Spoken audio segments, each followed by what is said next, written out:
நாங்கள் செய்த பாவங்களை மன்னிப்பாயாக. இன்னும் நீ எங்களுக்கு வழங்கிய உன்னுடைய கடமைகளை நாங்கள் மறந்து இருந்தால் அதற்காக வேண்டி எங்களை குற்றம் பிடிக்காமல் இருப்பாயாக என்கின்ற ஒரு அழகிய துவாவை எல்லாம் வல்ல இறைவன் தன்னுடைய திருமறையின் மூலமாக நமக்கு கற்றுக் கொடுக்கின்றான். கண்ணியமிக்க அல்லாஹ்வின் நல்லடியார்களே, சகோதரர்களே, பாவங்களில் 2 வகையான பாவங்களை பெருமானார் ஸல்லல்லாஹு அலைஹி வஸல்லம் சொல்லி காண்பிக்கின்றார்கள். ஒன்று தெரிந்தே செய்த பாவங்கள், இதற்கு அல்லாஹ்விடத்தில் மன்னிப்பு இருக்குது.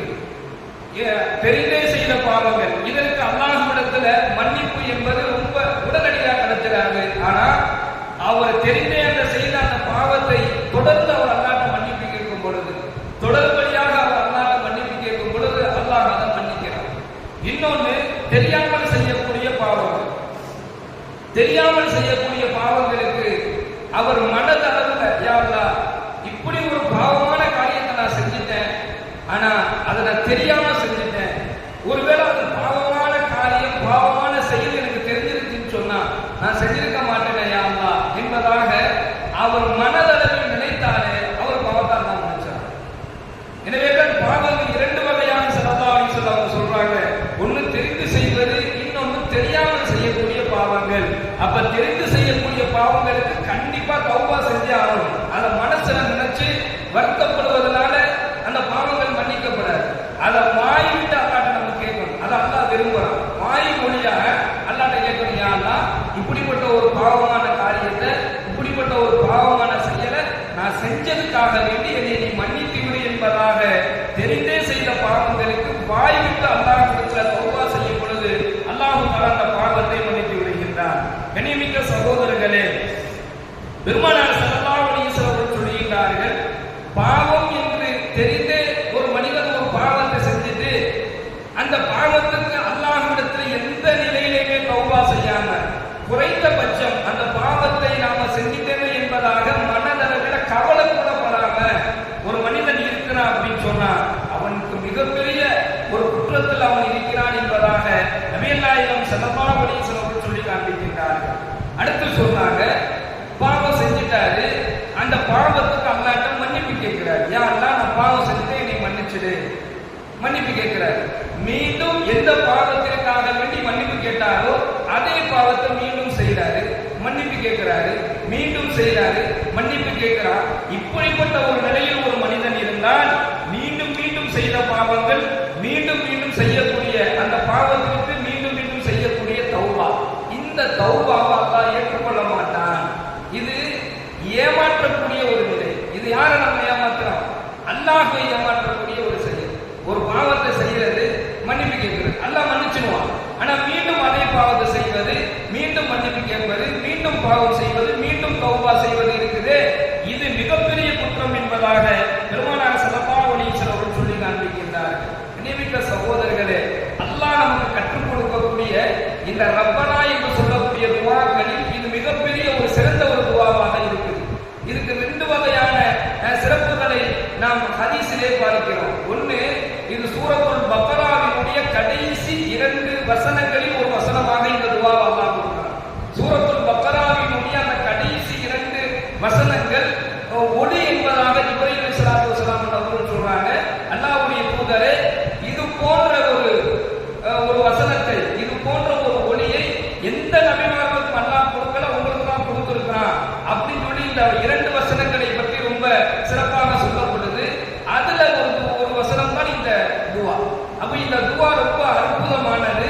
அல்லாஹ்ட்ட கேட்கணும், ரப்பனா லா துஆஹிதுனா இன் நஸீனா, எங்கள் இறைவா, நாங்கள் செய்த பாவங்கள், நீ எங்களுக்கு எதையெல்லாம் கடமையாக ஆக்கி வைத்திருந்தாயோ அந்த கடமைகளை மறந்த நிலையில நாங்க இருந்துட்டாலும், நாங்க பாவம் செய்திருந்தாலும் எங்களை நீ குற்றம் பிடிக்காமல் இருப்பாயாக.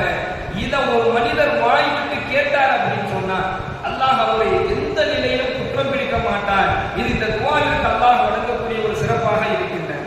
மேலும் நபிகள் நாயகம் ஸல்லல்லாஹு அலைஹி வஸல்லம் துஆ கேட்கிறாங்க, இறைவா, நன்மையான காரியங்களிலே என்னை அதிகமாக செய்யக்கூடிய ஒரு சூழலை உருவாக்கும். நன்மையான காரியங்கள் அதிகமாக செய்யணும், இன்னும் கெட்ட விஷயங்களை விட்டு விடுவதை விட்டும் உன்னிடம் நான் வேண்டுகிறேன் என்பதாக ஒவ்வொரு நாளும் பெருமானார் ஸல்லல்லாஹு அலைஹி வஸல்லம் துஆ அல்லாஹ் நான் நன்மையான காரியங்களை செய்யணும், பாவமான தீமையான காரியங்களை நான் விட்டு விடுவதற்கு உன்னிடம் நான் வேண்டுகிறேன் அப்படின்னு அவங்க துவா கேட்கிறாங்க. யார் கேட்கிறா? ஸல்லல்லாஹு அலைஹி வஸல்லம் துவா கேட்கிறாங்க. அப்ப அல்லாஹ்விடத்துல பாதுகாப்பு தேடணும். எப்படி வியாதிகளை விட்டு பாதுகாப்பு தேடுறோமோ, எப்படி விபத்துகள் ஆபத்துகளை விட்டு பாதுகாப்பு தேடுறோமோ, அதே போன்று ஒவ்வொரு நாளும் அல்லாஹ்ட்ட யா அல்லாஹ் பாவத்தை விட்டு என்னை பாதுகாத்து என்பதாக பாவங்களிலிருந்து பாதுகாப்பு தேடணும். அல்லாஹ்ட்ட கேட்கணும், நான் எந்த நிலையிலும் பாவம் செஞ்சிடக்கூடாது, நான் தீமை செஞ்சிடக்கூடாது. ஏன்னா ரொம்ப சுலபமாக தீமையான பாவமான அல்லாஹ்வுக்கு பிடிக்காத வெறுப்பான காரியங்களில் நம்ம ஈடுபடுத்துவது சைத்தானுக்கு ரொம்ப சுலபமாக இருக்கும். ரொம்ப சாதாரணமாக கொண்டு வந்து நம்ம கிட்ட சேர்த்துருவான். ஒரு தவறான விஷயத்தை செய்வதற்கு ரொம்ப சுலபமா என்ன செஞ்சிருவான், சைத்தான் அந்த காரியங்களை கொண்டு வந்து நம்ம கையில ரொம்ப சுலபமா சேர்த்துருவான். அதனால இதுக்கும் பாவங்களிலிருந்து நம்ம பாதுகாப்பு தேட வேண்டும் என்பதை நபிகள் நாயகம் ஸல்லல்லாஹு அலைஹி வஸல்லம் சொல்லி காண்பிக்கின்றார். ஹஸரத்னா உமர் ரலியல்லாஹு அவர்கள் அறிவிக்கின்றார்கள், இந்த ஹதீஸ் அபூ தாவூதுல இடம்பெறுது. அல்லாஹ் யாரெல்லாம் அல்லாஹ்ட்ட தௌபா செய்றாங்களோ அவங்களுடைய தௌபாவை அல்லாஹ் ஏற்றுக்கொள்வான். ஆனா இந்த ஆட்களுடைய தௌபாவை அல்லாஹ் ஏற்றுக்கொள்ள மாட்டான் என்பதாக ஒரு மனிதனுடைய அடையாளத்தை பற்றி, குணத்தை பற்றி, செயலை பற்றி உமர் ரலியல்லாஹு அவர்கள் சொல்றாங்க. அபூ தாவூதுல இந்த ஹதீஸ் இடம்பெறுது. யார் அநீதமான காரியத்திற்கு உதவி செய்கின்றார், யார் அநீதமான காரியத்திற்கு உதவி செய்கின்றாரோ, சாட்சி சொல்கின்றாரோ, அதே போன்று யார் அநியாயத்திற்கு துணை போய் நிற்கிறாரோ, நல்லா தெரியுது இவன் செய்யறது அநியாயம் தெரியுது, அதுக்கு போய் உதவி செய்யுது, நல்லா தெரியுது அவர் செய்யறது அநீதமான செயல் என்பதாக தெரியுது. இந்த மாதிரி காரியத்திற்கு யார் துணை நிற்கிறாங்களோ, உதவி செய்கிறாங்களோ, அவர் அதுல இருந்து விலகின்ற வரையிலும் அல்லாஹ்வினுடைய கோபத்திலேயே அவர் இருக்கிறார் என்பதாக நபிகள் நாயகம் ஸல்லல்லாஹு அலைஹி வஸல்லம் கூறியதை ஹஸரத்னா உமர் ரலியல்லாஹு அவர்கள் அறிவிக்கின்றார்கள். அப்ப யாரின் மீது அல்லாஹ்வுடைய கோபம் இருக்குதோ அவர் அல்லாஹ் மன்னிக்க மாட்டான். எந்த நிலையிலையுமே என்ன செஞ்சிட மாட்டான், அல்லாஹ் அவருக்கு மன்னிப்பு வழங்கிட மாட்டான். இன்னைக்கு நாம் எடுத்து பார்த்தோம்னா என்னங்க செய்யறது, தெரிஞ்சவரா போயிட்டாரு, அவருக்கு பகரமா நம்ம சொல்ல வேண்டியதா இருக்கு, அது ஒரு காரணம். உடன் பிறந்த சகோதரரா போயிட்டாரு, உறவுக்காரரா போயிட்டாரு, இந்த மாதிரி காரியங்களுக்காக வேண்டி தெரிந்தவர், உடன் பிறந்தவர், உறவுக்காரர், ஆனா அவர் அநியாயம் செய்தாரு நல்லா தெரிஞ்சவரா போயிட்டாருங்கிறதுக்காக வேண்டி அவருக்கு போய் துணையா நிற்கிறது, உதவி செய்யறது, சாட்சி சொல்றது, இந்த மாதிரி எந்த நிலையில இருந்தாலும் அல்லாஹ்வுடைய கோபம் அவர் மேல இருக்கும். அவர் செய்யக்கூடிய தௌபாவை அல்லாஹ் ஏற்றுக்கொள்ள மாட்டான் என்பதாக நபிகள் நாயகம் ஸல்லல்லாஹு அலைஹி வஸல்லம் எச்சரித்து காட்டுகின்றார்கள். இது ஒரு ஆள். இரண்டாவது சொல்றாங்க, ஹஸரத்னா கைஸ் ரலியல்லாஹு அவர்கள் அறிவிக்கின்றார்கள், இது புகாரில இடம்பெறுது. பொய் சத்தியம் செய்யக்கூடியவர் ஒரு பொய் சத்தியம் செய்கிறார். அதாவது ஒரு யூதன் ஒருவருக்கும் ஒரு சஹாபிக்கும் ஒரு இடத்தகராறு ஏற்பட்டுச்சு, ஒரு நில பிரச்சனை. அவங்க சஹாபியினுடைய நிலத்தை அந்த யூதன் என்ன செஞ்சுட்டாரு, கொஞ்சம் அபகரித்து வச்சுக்கிட்டாரு. அப்ப இது இவங்க ரெண்டு பேருக்குள்ள ஒரு வாக்குவாதமாகி சண்டையாகி போயிட்டு அந்த சஹாபி என்ன செய்யறாரு, அந்த யூதனை கூட்டிக்கிட்டு முஹம்மது ஸல்லல்லாஹு அலைஹி வஸல்லம் தான் வந்துடுறாரு. அந்த காலத்துல யாருக்கு எந்த பிரச்சனையா இருந்தாலும், யூதனா இருந்தாலும், சஹாபியா இருந்தாலும் பெருமானார்ட்ட தான் வருவார். இப்ப அந்த யூதனை கூட்டிட்டு ஸல்லல்லாஹு அலைஹி வஸல்லம் அல்லாஹ்வுடைய தூதரே என்னுடைய இடத்தை இவர் அபகரிச்சுக்கிட்டாருன்னு சொல்லி சொல்றான். இப்ப நாயகம் ஸல்லல்லாஹு அலைஹி வஸல்லம் அன்னவர்கள் அந்த சஹாபியை பார்த்து கேட்கிறாங்க, அந்த இடத்துக்கு உன்ட்ட ஏதாவது ஆதாரம் இருக்குதா, பட்டா இருக்குதா, உன் பேர் என்ன, உன் இடம் தான், உன் இடம் தாங்கிறதுக்கு ஏதாச்சும் ஆதாரம் இருக்குதா அப்படின்னு சொல்லி நபிகள் நாயகம் ஸல்லல்லாஹு அலைஹி வஸல்லம் கேட்கிறாங்க. கூட்டிட்டு வந்தது சஹாபி, எதிர்க்க நிற்கக்கூடியவன் யூதன். இவங்க நினைச்சிருந்தாங்கன்னா சஹாபிக்கு ஆதரவாக என்னன்னு பேசியிருக்கிறான். அந்த சஹாபிட்ட உனக்கு நிலத்துக்கு ஆதாரம் இருக்கா, அது இருக்கான்னு கேட்க வேண்டிய அவசியம் இல்லை. ஆனாலும் பெருமானார் ஸல்லல்லாஹு அலைஹி வஸல்லம் அன்னவர்கள் அந்த நிலத்துக்கு உன்ட ஆதாரம் இருக்குதா, உன்ட பட்டா இருக்குதா சொல்லி கேட்கிறாங்க. அந்த சஹாபி சொல்றாரு, எந்த பட்டாலாம் கிடையாது, ஆதாரம் தான் ஒண்ணுமே இல்லை, அந்த இடத்துல நான் தான் விவசாயம் செஞ்சுக்கிட்டு இருக்கேன், அந்த இடம் என்னுடைய இடம் தான் என்பதற்கு எந்த ஆதாரம் இல்லை அல்லாஹ்வுடைய தூதரே அப்படின்னு சொல்லி அவர் பதில் சொல்றாரு.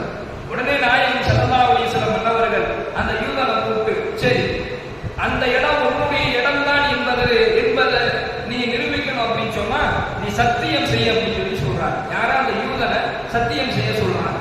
அப்ப இந்த சஹாபி சொல்றாரு, அல்லாஹ்வுடைய தூதரே, அவன் ஒரு யூதன் பொய் சத்தியம் செஞ்சு என்னுடைய நிலத்தை அவன் எடுத்துக்கொள்வானே என்பதாக அந்த சஹாபி சொல்றாரு. பெருமானார் சொன்னார்கள், யார் தன்னுடைய சத்தியத்தை, அது யூதனா இருக்கட்டும், சஹாபியா இருக்கட்டும், யாரா இருக்கட்டும், எவர் ஒருவர் தன்னுடைய சத்தியத்தை அற்ப விஷயங்களுக்காக வேண்டி, அற்ப விலைக்காக வேண்டி தன்னுடைய சத்தியத்தை விற்பனை செய்கின்றார். சத்தியம் செய்யறதுங்கிறது சாதாரண விஷயம் அல்ல. அதுக்கு நிறைய வழிமுறைகளை ஸல்லல்லாஹு அலைஹி வஸல்லம் சொல்றாங்க.